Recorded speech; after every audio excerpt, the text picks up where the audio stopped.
안녕하세요. 윌리엄 레이입니다. 그 영상에 노딱이 하도 많이 올라와가지고 오늘은 뭐 정치하고 비교적 상관이 적은 내용을 갖다 올리려고 합니다. 뭐 완전히 없다고 할 수는 없지만 뭐 한번 이 정도도 바로 노딱이 무는지 한번 보겠습니다. 중국의 흑사병 한반도에 영향이 올 것인가?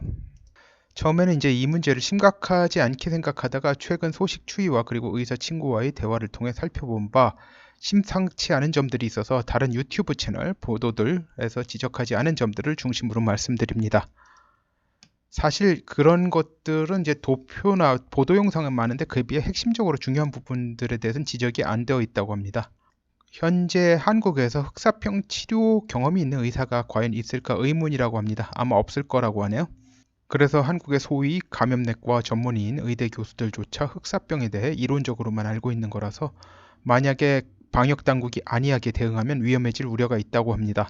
어떤 위험성이 있는지는 설명을 듣다 보면 아시게 될 거예요. 지금 중국에서 내몽골 지역에서 흑사병 환자가 몇이 발생했는데 사실 이 지역은 14세기 유럽의 흑사병 대유행 참사의 근원 지역으로 추정되는 곳입니다. 중앙아시아라는 설도 있습니다. 그런데 그 근원 지역이 근데 하여튼간 내몽골 지역은 아무튼 이제 대유행, 폭발적 유행, 전 지구적 유행 뭐 그런 것에 이제 있어서 하나의 이제 근원지가 될 위험이 잠재되어 있는 곳이라고 합니다. 14세기 대유행으로 말미암아 14세기 유럽이죠. 유럽의 약 30 내지 60%가 유럽 인구의 45%가 사망했다는 얘기예요. 거의 반이 사망한 셈이고 지역에 따라서는 마을 주민 대다수가 사망한 곳, 뭐 한 80% 정도 사망한 곳도 부지기수였습니다. 같은 시기라고 할 수 있는 1353년에서 다음 해까지 몽골 내몽골 지역과 중국 지역에서 약 2,500만 명이 흑사병으로 사망했습니다. 지금은 그 정도로 사망할 일은 절대 없습니다만 이번이 중국 흑사병 발생에 있어서 위험 요소들이 있으므로 그 부분은 대중적 인지가 필요할 것 같습니다. 그 정도로 사망할 일이 없다라고 하는 것은 위생 상태가 그때보다 그 예전에 14세기에 보다 위생 상태가 상당히 많이 개선되었기 때문에 그렇고요. 이제 뭐 치료제도 있습니다. 치료약도 있고 그리고 뭐 하여튼간 기본적으로 뭐 병원균이 어떤 거고 어떤 경로를 통해서 전염이 되고 뭐 그런 것도 다 100% 규명이 되어 있습니다. 그러나 위험 요소가 완전히 다 사라진 건 아닙니다. 이제 그 정도 대량 사망은 아니더라도 중국의 현실을 보면 큰 문제가 야기될 수 있으며 만이 하나 이제 북한으로 퍼지게 되면 괴멸적 결과를 초래할 위험도 있어요. 물론 북한의 경우도 예전에 유럽같이 뭐 인구 반이 죽는다든지 그러진 않을 거예요. 퍼지더라도 그때보다는 상태가 좋으니까요. 뭐 그리고 위생이라고 하는 것도 뭐 그 정도 수준에 이른 건 아니고요. 뭐 그래도 방심할 수는 없죠. 지금은 이제 병원균도 알고 아까 말씀드렸죠. 치료법도 알고 이 방역책에 대해서 확실히 알고 그러니까 뭐 이런 일은 생기지 않습니다. 14세기 때 같은 그런 일은 생기지 않습니다. 다만 이제 큰 문제가 생기지 않는 것에는 한 가지 조건이 있어요. 그 병원균이 하여튼간 변종균이 아니라는 거예요. 변종균이 생기는 경로는 두 가지예요. 생물화학 무기를 위해서 의도적으로 개발되거나 의도적이지 않지만 발생한 경우. 자, 의도적이지 않게 발생한 변종균이 뭔지는 설명 듣다 보면 나옵니다. 변종균의 경우 그만큼 치료가 어려워서 왜냐면 기존에 이제 개발된 치료법이 안 듣는 거예요. 항생제 세 가지, 스트랩토마이신, 테트라사이클린, 그리고 크로람페니콜 이 세 가지를 갖다 결합한 치료법이 안 듣는다고 해요. 그래가지고 그러면 이제 비변종균, 그러니까 기존의 그냥 균이요, 자연스러운 균보다 많이 증가할 수밖에 없어요. 사망자 수가.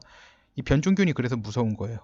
그 후에도 뭐 치료법은 개발되겠죠. 근데 치료법이 개발될 때까지 또 약이 개발될 때까지 그 시간 동안 사망자가 많이 나올 수밖에 없겠죠. 일단 이론적인 것 중에서 여러분이 알면 좋은 부분만 추려서 말씀드리겠어요. 이거 다 이야기하다 보면 시간이 너무 걸려서 지루해서 다 보지도 못할 거니까 뭐 최대한 간략히 말씀드리겠습니다. 일단 흑사병 종류 중에서 한국까지 영향을 미칠 우려가 있는 건 기침으로 전염되는 폐흑사병입니다. 폐페스트라고 하죠.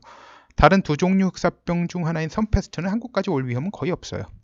이건 소위 쥐벼룩에 물려서 감염되는 거죠. 그리고 나머지 한 종류인 폐열성 패스트의 경우는 상처 등으로 원인균이 침투하면서, 그러니까 피부에 상처 등으로 원인균이 침투하면서 일어나는 건데, 뭐 이게 이제 패스트가 창궐한 지역이나 아니면 이제 환자 접촉 시 부주의 등이 아니면 일어날 일이 없어요. 그래서 전염성이라는 측면에서 보면 감염 환자 격리 병동 등에서 일하는 분들이 아니면 뭐 그리 걱정할 필요가 없을 것 같아요. 그러니까 결국은 하여튼 이 폐흑사병, 폐페스트가 문제죠. 이것은 이제 바이러스성 호흡기 감염보다는 전염성이 낮다고 해요. 그렇지만 이게 박테리아성 감염 질환 중에서는 전염성이 가장 높은 질환이라고 합니다. 공기로 소위 기침에서 나온 비말이라고 하니까 뭐 취하면 이제 침 같은 게 이제 방울방울 공기에 떠다니는 그런 게 팍 나오죠. 그런 것들로 전염되는 거예요. 하지만 이제 전염성이 생길 시점은 증상이 뚜렷하게 나타나서 기침을 심하게 하는 정도여야 된다고 그래요. 그나마 다행인 건 이제 잠복기에는 전염이 안 된다고 해요. 이건 호흡기 질환들이 보통 그렇다고 합니다. 보통 이제 기침을 해서 나오는 비말들도 다 전염된다고 하죠. 호흡기 질환들은 호흡기 이제 감염 질환들이죠. 그냥 호흡기 질환이 아니라 문제는 이제 잠복기가 지나 기침을 하는 시기가 되면 전염성이 생기는데 이때 다른 호흡기 질환과 감별이 안 될 위험이 있는 거예요. 의사들이 보면 뭐 척보며 하는 사람들이 아닙니다. 의사들도. 게다가 이제 바이러스성 호흡기 질환이 유행하는 때와 겹쳐서 이런 질환을 가진 사람이 개인 병원에 내원하면 무심코 독감 정도로 오진할 위험이 발생하기 쉽다고 합니다. 그럼 적기에 환자를 격리시키지 못해서 전염시키고 다닐 위험이 발생하죠. 한국의 경우는 국가 경제 발전에 비해 결핵 관리가 상당히 안 되는 편이라는 점을 감안하면 우려될 수 있는 일이에요. 중국으로 돌아가서 이야기하면 중국의 방역 체계는 이제 사르스 사태 이후에 나름 개선이 있었을 것으로 추정되고 있습니다.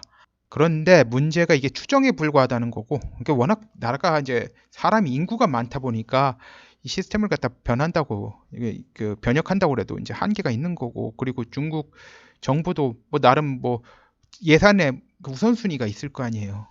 그리고 요즘엔 이제 중국이 재정적으로 좀 딸릴 수도 있고, 그래서 아무튼 이런 대규모 전염병 발생 시에 또 게다가 이제 중국 정부가 이런 대규모 전염병 발생 시에 정보 통제를 지나치게 하는 경향이 있어요. 그래서 뉴스만 가지고 안심을 해도 되는지 알 수가 없어요. 이게 문제예요. 여러 상황을 보면 이런 일이 발생 시 우선순위를 사상자, 그러니까 사망자죠, 사망자. 여기 뭐 이걸로 상자가 들어갈 일은 없죠. 사망자 최소화보다는 정보 유통 통제를 우선시하는 측면이 있다는 말이 있을 정도예요. 이러다 보면 이제 각종 헛소문들이 돌 위험이 있어요. 문제가. 그러면 오히려 혼란을 가중시킬 수도 있고 전염병 환자가 자기가 안락사당할 수 있다는 이야기. 이게 이야기가 진짜인지 가짜인지 알 수가 없어요. 그렇지만 어차피 정부를 못 믿기 때문에 이렇게 되면 어떻게 되겠어요? 병원 가겠습니까? 잠적해버리겠죠? 병원에 입원해 있더라도 병원에서 도망 나갈 수도 있어요. 그러면 오히려 사태가 악화될 수도 있어요. 이제 특히 환자가 항생제 복용하다 겁을 집어먹고 잠적해버리고 그 뒤에 항생제를 구할 수 없어서 복용 중단하게 되면 항생제 내성균주를 퍼뜨리고 다닐 위험이 생겨요. 이게 제 방송 보는 중국 특무가 계시면요, 이 부분에 대해서 정부에 건의 좀 해주시길 바라요. 일을 갖다 괜히 크게 만들지 말라고. 사스 이후에 중국의 방역 체계죠. 체계가 그 이전보다 개선된 걸로 추정되지만 이 부분에 있어서 확실히 불안하다고 볼 수 있어요. 어느 정도 개선됐는지 알 수가 없어요. 아직은. 가장 두려운 부분이 앞에서 말씀드린 것 같이 환자가 잠적한다든지 해서 항생제 내성을 가진 폐흑사병균이 퍼지는 거예요. 이건 비의도적 변종균이라고 할 수 있는데 이 역시 의도적으로 만든 변종균만큼 위험하다고 할 수 있습니다. 그러면 중국에서 갑자기 흑사병 문제가 지금보다 더 확대될 위험이 있는 요소가 뭐냐, 이걸 살펴보면요. 지금 현재 왜 그러냐면 많은 분들이 이미 아시다시피 중국에서 최근 1년간 돼지고기의 가격이 가파르게 상승했습니다. 중국 사람은 돼지고기 안 먹고 못 산다고 뭐 그런 말이 있을 정도잖아요. 집 가짜도 지붕 밑에 돼지가 있는 그런 게 지붕 가짜일 정도예요. 그 정도로 돼지에 대한 이제 의존도가 좀 높죠. 중국 정부에서 정확한 수치를 발표하는지 회의적이라서 공신력 있는 수치가 없어서 추정치를 추산하는데 아프리카 돼지 열병 확산을 막기 위해서 1억 마리 폐사시켰다는 말이 있을 정도입니다. 이게 정보 통제를 하다 보니까 이게 문제예요. 정보 통제를 갖다 너무 심하게 하니까 사람들이 이제 중국에서 중국 정부가 참말을 해도요, 이거 완전히 뭐 양치기 소년이 돼가지고 안 믿어요. 사람들이. 참말을 한참 하다가 거짓말을 어쩌다가 한두 번 하는 거 가지고는 모르겠는데, 그러니까 이게 사람들이 완전히 신뢰를 잃어버리니까 이게 문제가 돼요. 하여튼간 지난 1년간 중국에서 돼지고기 가격이 공식적으로 8%가 인상되었다는데 실제로는 이보다 인상폭이 높을 것이라는 게 지배적 의견이에요. 이러다 보니까 결국 가난한 사람들이, 특히 이제 도시 지역 사람들은 뭐 이럴 수는 없지만 이제 시골 지역 사람들, 그런 사람들은 이제 동물성 단백질 확보를 위해서 야생 동물 수렵에 눈을 돌리는 것 같습니다. 그런데 이 사람들이 큰 총이나 그런 걸 가지고 있지 않기 때문에 보통은 덫이나 그런 걸 통해서 뭐 토끼 그런 걸 갖다 잡아먹죠. 보통은 내몽골 지역의 흑사병 위험이 잠재되어 있어 온 게 다른 것도 있지만 해당 지역의 수렵한 동물이 살과 내장을 덜 익히거나 심지어 날로 먹는 풍습이 있어서라고 합니다. 그런데 사람들이 토끼 등을 수렵해서 먹는 과정에 살을 충분히 익혀 먹는다고 해도 동물이 흑사병에 오염되어 있으면 동물에 있는 이제 쥐벼룩에 물린다든지 아니면 그 동물을 먹기 위해서 가죽을 벗기고 살을 발라내는 과정은 피부의 상처를 통해 감염된다든지 하는 위험이 있는데 중국 정부에서 이를 통제할 방법이 있나 회의적입니다. 이 통제할 수 없죠. 하지 말라고 해도 사람들은 숨어서 할 가능성이 높아요. 그걸 또 어떻게 일일이 다 잡아낼 수 있어요. 불가능해요.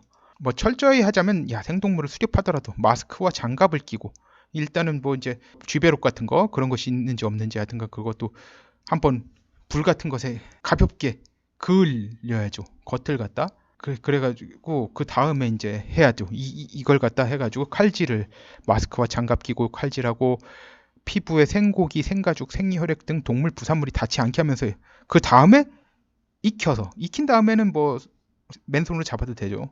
뭐 이렇게 먹지 않은 다음에는 위험에 노출될 수밖에 없습니다. 거기에 더해 이제 중국의 경우 내몽골 같이 위험한 지역에 충분한 의료 인력과 항생제의 재고가 확보되어 있느냐 이 문제도 만만치 않을 것 같아요. 결국 환자를 갖다 베이징까지 이송했잖아요. 내몽골에서 치료할 병원이 없었다는 거죠. 한마디로. 사실 치료라고 하는 게 이런 폐 흑사병 환자는 격리하고 그리고 항생제가 있으면 되는 거예요. 굳이 왜 베이징까지 데려갔는지 모르겠습니다. 격리할 시설이 없었다든지 항생제가 없었다든지 하여튼간 뭔가 아니면 의료 인력이 제대로 된 의료 인력이 없다든지 결국 셋 중에 하나라도 걸리면 거기서 치료가 안 되는 거예요. 제때 항생제가 제대로 공급되지 않으면요 자칫하면 내성균주 감염자가 급증할 우려가 생긴다는 게 문제예요. 아니 주다가 항생제를 갖다 주다가 항생제가 떨어져가지고 얼마가 못 준다. 그럼 그 사이에 내성균주들이 생길 수가 있어요. 약을 갖다 세 가지 항생제를 갖다 빡세게 단기간에 있잖아요. 빡세게 줘가지고 균을 갖다 몸에서 없애버려야 돼요. 그런데 그걸 제대로 못하고 중간에 항생제가 떨어졌어요. 그러면 할 수 없이 항생제가 올 때까지 기다려야 돼. 그럼 그 기간 동안에 내성균주들이 생길 수가 있습니다. 자, 북한의 경우는 기본적으로 만주와 국경 맞대고 있고 주민들이 영양 상태가 좋지 않아서 면역이 약한 것에다가 항생제 재고와 의료 인력 부족해서요. 만약 이 병균이 퍼지면 위험해질 수 있어요. 이거는 뭐 변종균이 아니더라도 그렇습니다. 북한은 이제 옆에 요녕성 그리고 길림성하고 국경을 맞대고 있죠. 이쪽은 러시아고요. 뭐 이쪽에는 이제 흑룡강성 그렇게 있는데요. 여기는 이제 내몽골입니다. 물론 뭐 북경이 훨씬 가깝습니다. 위치상으로 보면 북경이 진짜 위험한 지역이에요. 내몽골하고 이렇게 가깝지 않습니까? 일단 염두에 둬야 할 점은 이 병은 이제 사스 같은 바이러스성 폐 감염 질환보다는 전염성은 약하며 최소한 이론적으로 치료할 항생제가 있습니다. 사스 같은 경우는 또 약은 있었지만 이게 보통 바이러스에 대응하는 약들은요, 기본적으로 이제 항생제에 비하면 이제 불안전하다고 합니다. 항생제는 이제 균의 성장을 갖다 억제하고 균을 갖다 살균하고 그것이 이제 효과가 확실한데 이 항바이러스제는 일단은 지금 현재 바이러스를 갖다 죽이는 약은 없다고 합니다. 바이러스가 이제 증식하고 그런 걸 갖다 억제하는 약들이죠. 그래가지고 좀 불안전하다고 하더라고요. 아무튼 그 치료 자체는 이런 사스 같은 바이러스성 감염 질환보다는 더 확실해요. 그러니까 최소한 이론적으로 치료할 항생제가 있어요. 다만 이제 아까 말씀드린 대로 항생제가 한 가지가 아니라 세 가지를 동시에 빡세게 일정 기간 이상을 복용해야 된다고 합니다. 뭐 그래도 결핵 정도는 아니죠. 결핵은 뭐 몇 개월을 최소한 몇 개월을 갖다 독한 약을 갖다 복용해야 되지 않습니까? 이제 바이러스성 호흡기 감염보다는 전염성은 약하고 치료제의 효과가 더 낮다고 할 수 있지만 치료 안 했을 땐 치사율은 더 높다고 합니다. 그런데 치료를 안 하는 것과 약제에 내성이 생긴 경우는 효과가 같아요. 치료를 안 하는 거랑 왜냐면 약제 내성이 생기면요 약을 먹어도 치료 안 한 거랑 똑같이 되는 거니까요. 아직까지는 내성균주가 생겼다는 말도 없고 한국에 의심 환자가 발생한 것이 아니고 그래서 미리 과민하게 대응할 필요는 없을 것 같습니다만 지금까지 말씀드린 것에 대해서 염두에 두시는 게 좋을 것 같습니다. 이래야지 사람들이 괜한 공포나 불안에 떨지 않고 그렇다고 너무 배짱 부리면서 뭐 이래도 돼라고 하지 않고 적당한 수준의 대처가 가능할 것 같습니다. 오늘은 여기까지 하겠습니다. 감사합니다.